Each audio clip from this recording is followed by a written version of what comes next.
प्यारे बच्चों, मैं वीरेंद्र कुमार सिंह, प्रवक्ता राजकीय जुबली इंटर कॉलेज गोरखपुर। आज हम आपके लिए ले आए हैं एक समतल में गति का भाग 3। आइए बच्चों, हम लोग देखते हैं कि इस भाग 3 के अंतर्गत कौन कौन से शिक्षण बिंदु होंगे जिन पर आप लोग आज अध्ययन करेंगे, उसको हम लोग पहले देखते हैं। तो आइए हम लोग देखते हैं कि शिक्षण के बिंदु आज क्या क्या होंगे हम लोग के। सबसे पहले हम लोग देखेंगे लंब कोणीय एकांक सदिश, उसके पश्चात देखेंगे स्थित सदिश एवं विस्थापन क्या होता है, औसत वेग एवं तात्क्षणिक वेग क्या होता है, इसको भी देखेंगे। औसत त्वरण एवं तात्क्षणिक त्वरण क्या होता है, ये भी देखेंगे। एक समान त्वरित गति, ये भी देखेंगे। आपेक्षिक वेग क्या होता है, ये भी देखेंगे। और लास्ट में हम लोग एक आंकिक प्रश्नों को सॉल्व करते हुए आज का व्याख्यान समाप्त करेंगे। तो बच्चों, आइए हम लोग देखते हैं कि लंब कोणीय एकांक सदिश होते क्या हैं। इसी अध्याय के भाग 1 में आप एकांक सदिश पढ़े हैं और आप जानते हैं कि एकांक सदिश को अंग्रेजी के छोटे अक्षरों के ऊपर कैप लगाकर प्रदर्शित करते हैं। जैसे यूनिट वेक्टर यानी एकांक सदिश ए है, ऐसे इसको हम लोग प्रदर्शित करते हैं। उसी एकांक सदिश के आधार पर आज हम लोग देखेंगे क्या होता है लंब कोणीय एकांक सदिश है।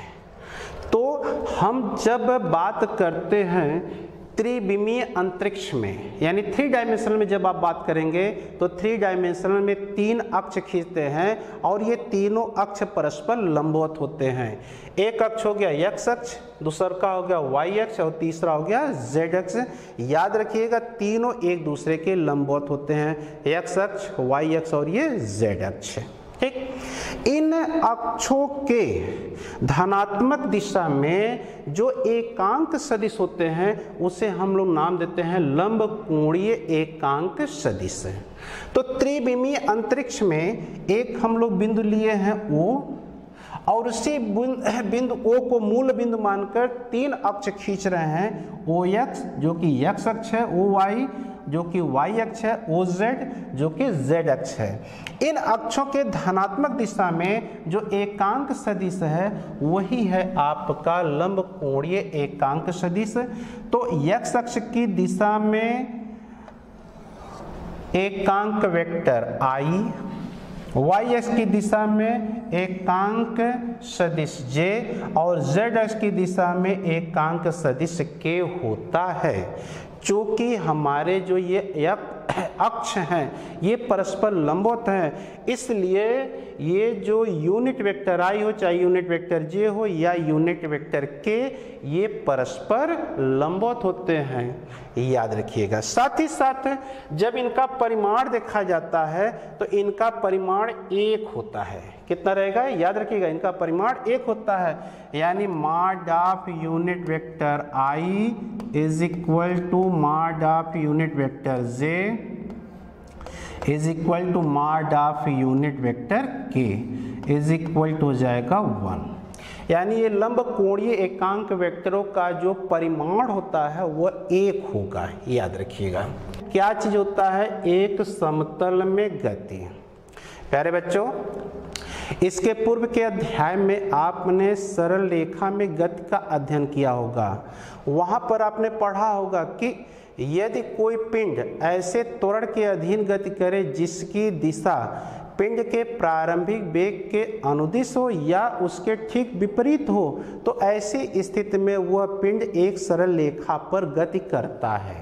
ठीक, लेकिन अगर पिंड एक ऐसे त्वरण के अंतर गति करे जहाँ की त्वरण की दिशा पिंड के प्रारंभिक वेग की दिशा से भिन्न हो, तो समय के साथ पिंड का वेग की दिशा और उसका परिमाण लगातार बदलता है और वह पिंड एक ऐसे पथ पर गति करता है जो समतल में होता है, इसलिए उसका नाम दिया जाता है एक समतलीय गति। एक समतलीय गति को हम लोग जो है द्विविमीय गति भी कहते हैं, यानी वहाँ पर 2 गतियाँ एक साथ होती हैं। तो एक समतल में गति का अध्ययन करने के लिए यह आवश्यक है कि स्थित सदिश क्या होता है और विस्थापन, इसकी परिभाषा हम लोग कैसे दें। जैसे मान लीजिए कि कोई पिंड है और वह एक समतल में गति कर रहा है, या कोई वस्तु है एक समतल में गति कर रहा है और किसी क्षण वह एक समतल में बिंदु P पर है। कहाँ पर है? P पर है। अब आप क्या करिए कि उसी समतल में एक स्वेच्छ बिंदु O ले लीजिए और उस बिंदु O को मूल बिंदु मानकर दो समकोणिक अक्ष OX x अक्ष हो जाएगा और OY y अक्ष खींच दीजिए। अब यहाँ पर जो वेक्टर रेखा OP होगी, यह वेक्टर रेखा उस पिंड के स्थित को प्रदर्शित करेगा, यानी वेक्टर R स्थित सदिश होगा। इस स्थिति में अगर बिंदु P के निर्देशांक आप लेते हैं x और y है तो वेक्टर रेखा OP बराबर हो जाएगा स्थित वेक्टर R और ये हो जाएगा आपका x unit vector I plus y unit vector j, जहां x बता रहा है आपका वेक्टर R का x अक्ष के अनुदिश घटक का परिमाण। इसी प्रकार जो y है वो भी बताता है वेक्टर R का y अक्ष के अनुदिश घटक का परिमाण।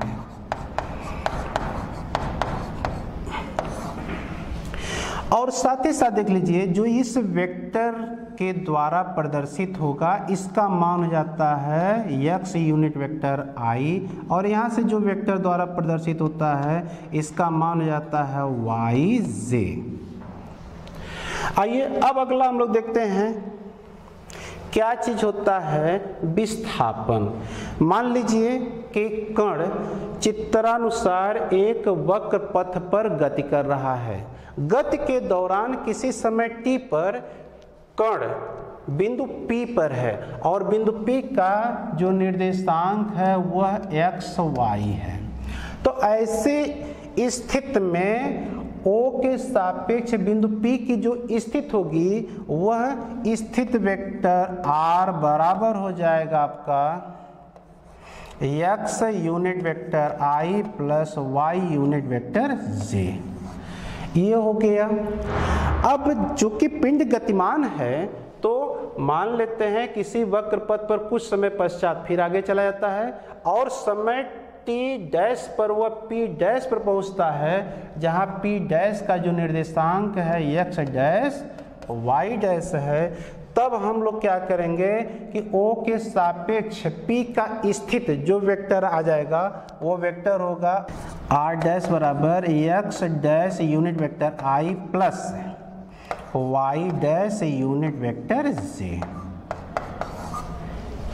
अब चूंकि जैसे परिभाषा से जो विस्थापन होता है वह प्रारंभिक और अंतिम स्थितियों का अंतर होता है, इसलिए यहाँ वेक्टर r डैश में से वेक्टर r को घटाएंगे।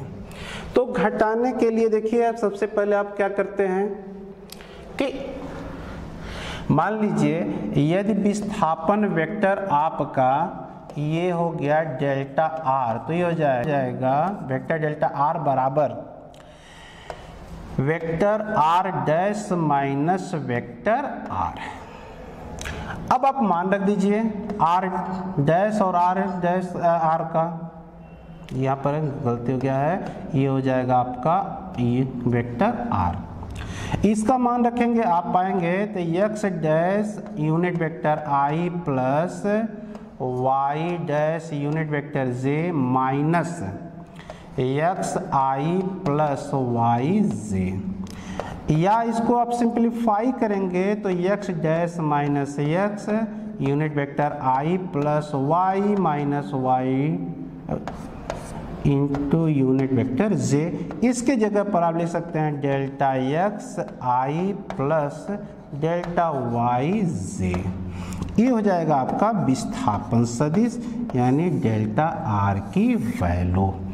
अब यहाँ पर देखिए जो डेल्टा एक्स है वो हो जाता है एक्स डैश माइनस एक्स और डेल्टा वाई बराबर है वाई डैश माइनस वाई। इस तरह से हम लोग निकाल लेते हैं विस्थापन क्या होता है। आइए अब हम लोग देखते हैं औसत वेग क्या होता है। तो किसी गतिमान कण के विस्थापन और समयांतराल के अनुपात को हम लोग औसत वेग कहते हैं। औसत वेग बराबर होता है विस्थापन बटे समयांतराल। इसको हम लोग रिप्रेजेंट करेंगे वेक्टर वी ए वी से। तो vector V A B equal to विस्थापन हो गया आपका डेल्टा आर वेक्टर बटे डेल्टा टी। या अगर आप डेल्टा आर का मान पहले से रख दे रहे हैं तो वी ए वी वेक्टर बराबर हो जाएगा delta X I plus delta Y जे बटे हो जाएगा डेल्टा टी आर। इसको आप लिख सकते हैं कि डेल्टा एक्स बटे delta T unit vector I plus delta Y बटे delta T into unit vector J. यहाँ पर डेल्टा एक्स बटा डेल्टा टी औसत वेग का एक्स अक्ष के अनुदिश घटक का परिमाण बताएगा। डेल्टा वाई बटा डेल्टा टी औसत वेग का वाई अक्ष के अनुदिश घटक का परिमाण बताएगा। जब हम लोग औसत वेग की दिशा की बात करेंगे तो उस औसत वेग की दिशा जो है विस्थापन की दिशा में होगा, यानी जिस दिशा में विस्थापन होगा उसी दिशा में आपका औसत वेग होगा, यानी डेल्टा आर की दिशा में ही V vector V A V की दिशा होगी। आइए हम लोग देखते हैं अब ताक्षणिक वेग क्या होता है। औसत वेग के सीमांत मान को ताक्षणिक वेग कहते हैं जबकि समयांतराल शून्य की ओर अग्रसर हो, यानी डेल्टा टी शून्य की ओर अग्रसर होना चाहिए लेकिन इसका मान शून्य के बराबर नहीं होता है। तो किसी समय टी पर ताक्षणिक वेग को हम लोग ऐसे परिभाषित करते हैं कि vector v is equal to limit delta T tends to 0 delta R vector over delta T. R लिख सकते हैं आप इसका हो जाएगा D R over D T. ये हो जाता है आपका तात्क्षणिक वेग। ठीक है, पथ के किसी बिंदु पर तात्क्षणिक वेग अगर हम लोग दिशा निकाल लें तो वो जो दिशा होती है उस वक्र पथ पर खींची गई स्पर्श रेखा के अनुदिश होता है। कैसे, आइए हम लोग एक चित्र के माध्यम से इसको समझने का प्रयास करते हैं। यहाँ देखिए दो बिंदु लिया गया P1 और P2 किसी समयांतराल मान लीजिए डेल्टा T1 में। यहाँ पर जो आपका विस्थापन मिल रहा है वो डेल्टा R1 वेक्टर है। डेल्टा T2 समय में जो विस्थापन मिल रहा है वो डेल्टा R2 वेक्टर हो गया। डेल्टा T3 समय में देखा जाए तो जो विस्थापन है वो डेल्टा R3 है। इन चित्रों को देखिए, जब हम समयांतराल को कम करते जा रहे हैं यानी delta T3 less than delta T2 less than delta T1, तो जैसे जैसे आप समयांतराल को कम करते जाएंगे आप देखेंगे कि विस्थापन का मान घटता जाता है। और जब यही समयांतराल डेल्टा T शून्य की ओर अग्रसित हो जाता है तो वहाँ पर देखिए जो डेल्टा वेक्टर R की दिशा हो जाती है वही वेग की दिशा हो जाती है, यानी ये वेग की दिशा बता देता है। ठीक, अब आते हैं हम लोग जो ताक्षणिक वेग है उस ताक्षणिक वेग को उसके घटक के रूप में लिख सकते हैं। कैसे, देखिए अब इसके पहले आप लोग पढ़े हैं कि v is equal to vector v equal to limit delta t tends to 0 delta r over delta t। ये परिभाषा से है जो हम लोग अभी देखे हैं।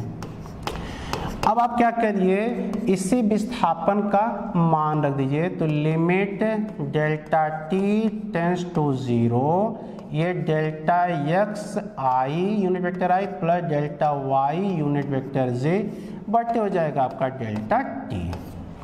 आप इसको ऐसे लिख सकते हैं कि आई और ये हो जाएगा limit delta T tends to 0 delta X over delta T plus unit vector J, ये हो जाएगा आपका डेल्टा, हो जाएगा limit delta T tends to 0 delta Y बटे डेल्टा टी। ये हो जाता है पूरा आपका V X unit vector I plus ये पूरा हो जाता है वी वाई और बाद में यहाँ पर गुणा करनी है जे। ये हो जाएगा वेक्टर वी के बराबर। तो यहाँ पर आप देख सकते हैं कि ये जो वी एक्स और वी वाई प्राप्त हो रहे हैं, यह वेक्टर वी का एक्स अक्ष और वाई अक्ष के अनुदिश घटक का परिमाण है। यानी वेक्टर वी का एक्स अक्ष के अनुदिश घटक का परिमाण हो जाएगा आपका वी एक्स। इसी तरह से आप आ जाएंगे वाई अक्ष के अनुदिश, ये हो जाएगा आपका वी वाई। ठीक, अगर आप चाहें तो इसके आधार पर हम लोग इस वेग का जो है, तो वेग का परिमाण हो जाएगा v is equal to under root V X square plus V Y square. इसके आधार पर आप लोग वेग का परिमाण ज्ञात कर लेंगे। आइए अब हम लोग देखते हैं कि क्या चीज होता है आपका औसत त्वरण। तो किसी गतिमान वस्तु का एक्स वाई तल में औसत त्वरण वेग परिवर्तन और समयांतराल के अनुपात के बराबर होगा। यानी किसी समयांतराल में जो उसके वेग में परिवर्तन हो रहा है, दोनों का अनुपात निकाल लीजिए, वो बता देगा आपका औसत त्वरण। यानी औसत त्वरण बराबर हो जाएगा वेग परिवर्तन बटे समयांतराल। तो यहाँ पर औसत त्वरण को हम लोग प्रदर्शित कर रहे हैं वेक्टर ए वी द्वारा। तो वेग परिवर्तन हो गया डेल्टा वी वेक्टर बटे समयांतराल हो जाएगा डेल्टा टी। ठीक, अगर आप चाहते हैं तो डेल्टा वी का वैल्यू आप पिछले समीकरण से रख करके इस औसत त्वरण का एक्स अक्ष के अनुदिश और वाई अक्ष के अनुदिश घटक निकाल सकते हैं। अब आते हैं हम लोग, क्या चीज होता है तात्क्षणिक त्वरण। कण का तात्क्षणिक त्वरण इसके औसत त्वरण के सीमांत मान के बराबर होता है। यानी सीमांत मान के बराबर होगा, लेकिन वहां पर कंडीशन है कि जब समयांतराल शून्य की ओर अग्रसित हो, यानी ये शून्य की ओर अग्रसर होना चाहिए। अब यहाँ पर देखिए, अगर मान लीजिए यदि तात्क्षणिक त्वरण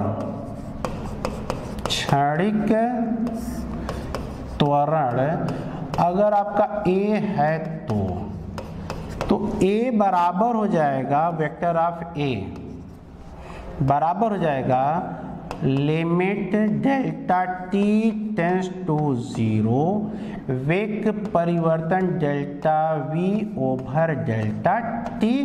और इसको आप लिख सकते हैं कि वेक्टर इज इक्वल टू हो जाएगा D V over D T.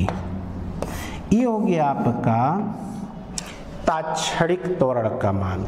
अगर इसको घटक के रूप में लिखना चाहते हैं आप, तो यहाँ पर वेग को हम लोग, परंतु देखिए कैसे लिखते हैं, परंतु vector v is equal to हम लोग पढ़ चुके हैं V X unit vector i plus V Y unit vector j।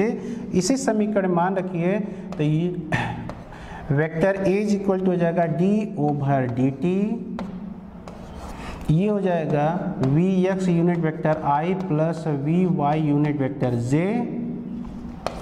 ये हो जाएगा आपका डी वी एक्स बटे डी टी। ये हो जाएगा डी वी एक्स बटे डी टी प्लस यहाँ हो जाएगा आपका j dvy/dt। ये हो जाएगा a is equal to R, a is equal to हो जाएगा, इसकी जो वैल्यू होता है axi और इसको हम लोग कहते हैं ayj।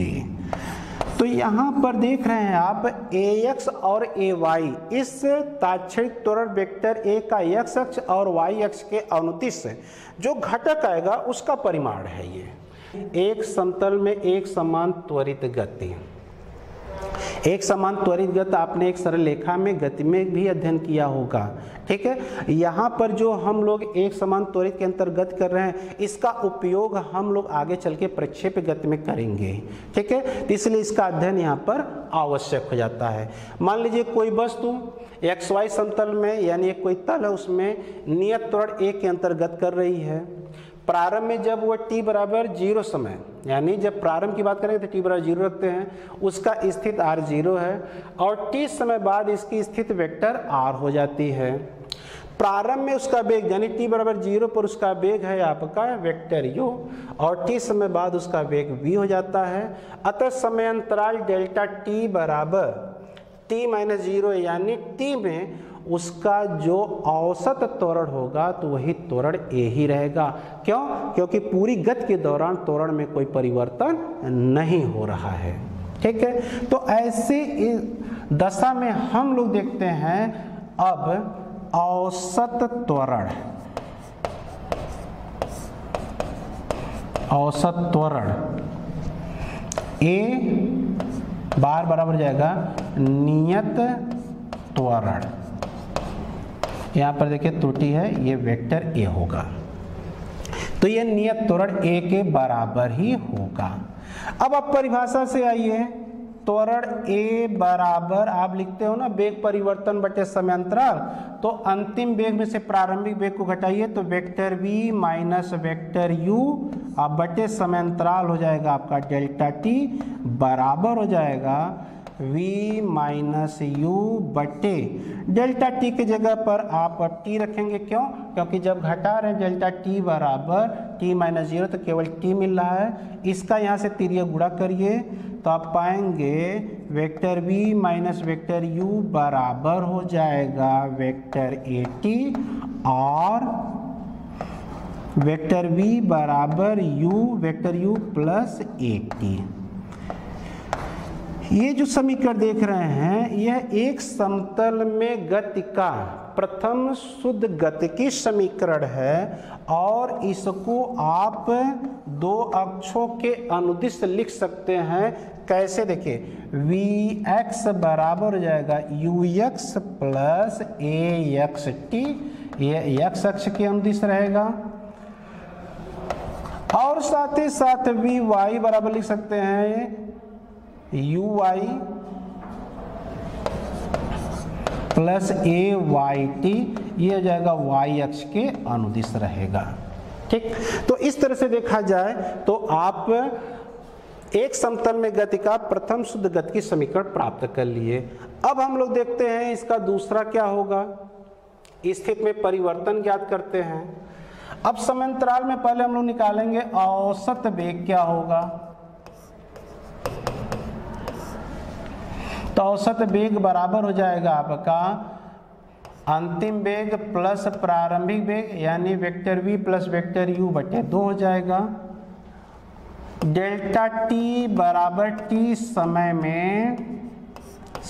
में अब हम लोग निकालते हैं विस्थापन, तो वो विस्थापन हो जाएगा vector r minus vector r0 बराबर औसत वेग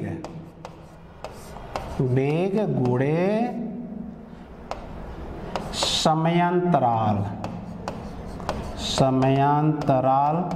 तो ये हो जाएगा आपका औसत वेग का मान यहाँ से vector v plus vector u बटे 2 और समयांतराल डेल्टा t बराबर आपका t है।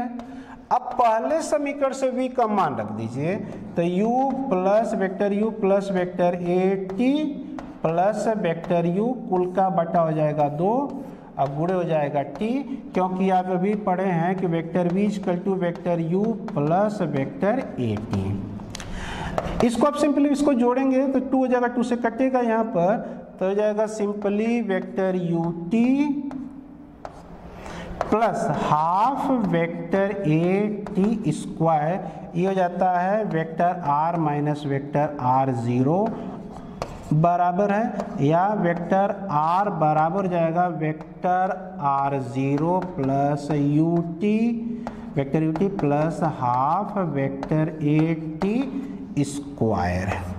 ये जो समीकरण आप देख रहे हैं, ये समीकरण बताता है एक समतल में गति का द्वितीय शुद्ध गति की समीकरण। ये समीकरण 2 है।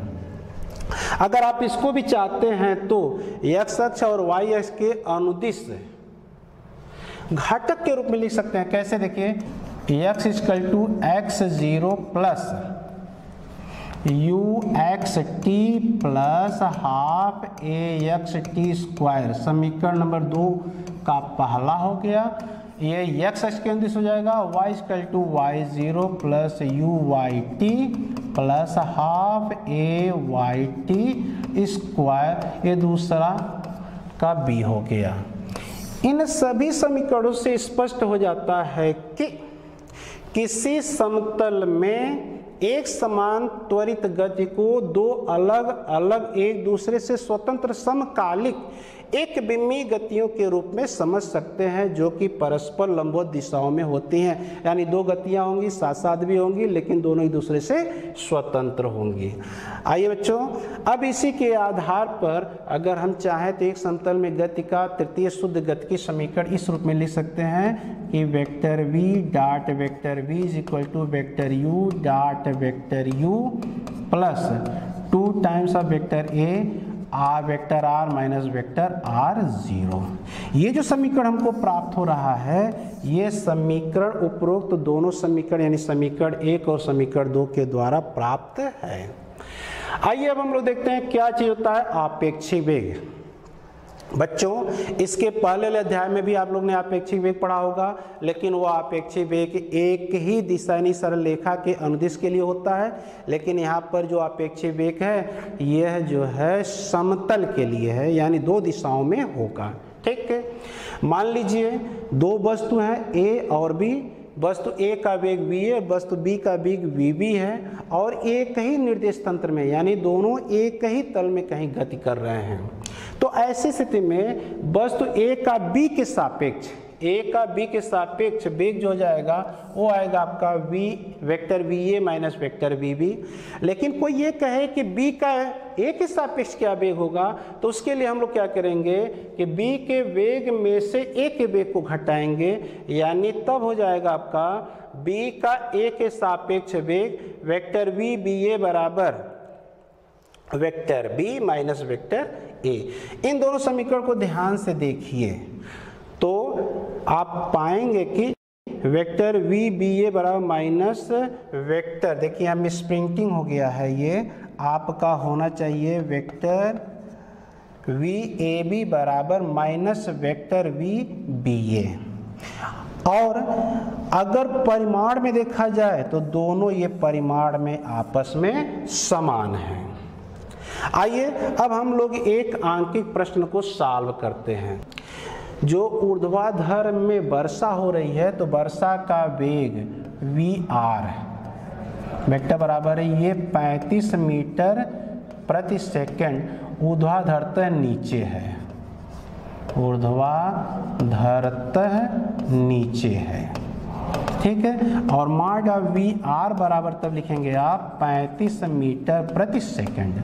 महिला की चाल को हम लोग वी एम से प्रदर्शित कर रहे हैं, ये है 12 मीटर प्रति सेकंड। किधर की ओर चल रही है, ये पूरब से पश्चिम, यानी ये पश्चिम है, पश्चिम दिशा में है।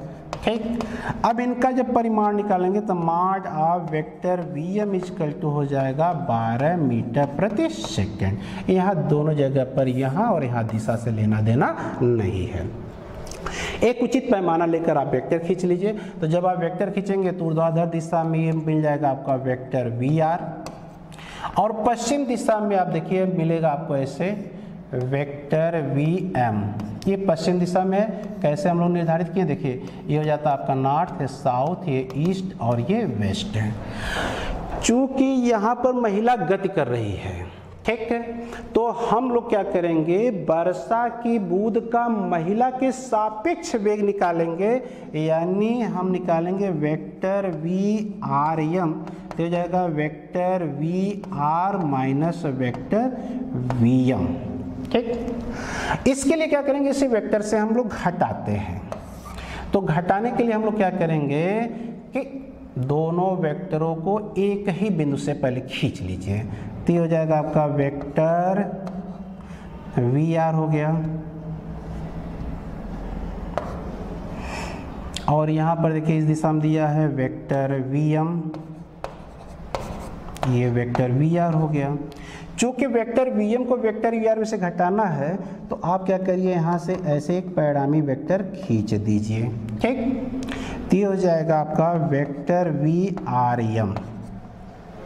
मान लीजिए ये एंगल थीटा है, तो यहाँ पर देखिए त्रिभुज OAB, तो इस ट्रायंगल OAB में अगर आप ले लेते हैं tan ऑफ थीटा बराबर, तो इस थीटा के लिए हो जाएगा लंब, तो हो जाएगा मॉड ऑफ VM बटे हो जाएगा, और ये हो जाएगा इसके लिए आधार मॉड ऑफ VR।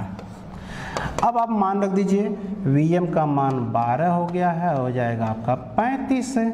जब आप भाग कर देंगे तो ये पाएंगे 0.343, ये tan ऑफ थीटा बराबर हो गया, और थीटा बराबर हो जाएगा tan इनवर्स 0.343, और ये बराबर हो जाता है आपका 19 डिग्री। अर्थात महिला को वर्षा से बचने के लिए उसे ऊर्ध्वाधर से पश्चिम दिशा में थीटा बराबर यानी 90 डिग्री कोण पर छाता रखना पड़ेगा। तो प्यारे बच्चों, आज के व्याख्यान में बस इतना ही। आशा करता हूं कि जो भी कंटेंट दिए गए हैं उसको आप भली बात समझ गए होंगे। आप इसको पढ़िए, इस पर आधारित आंकिक प्रश्नों को हल करिए। आगे हम लोग जो है दो वेक्टरों का गुणन और प्रक्षेप गति का अध्ययन करेंगे, और अपनी तैयारी इसी अनुसार बनाए रखिए। आज के लिए बस इतना ही। धन्यवाद।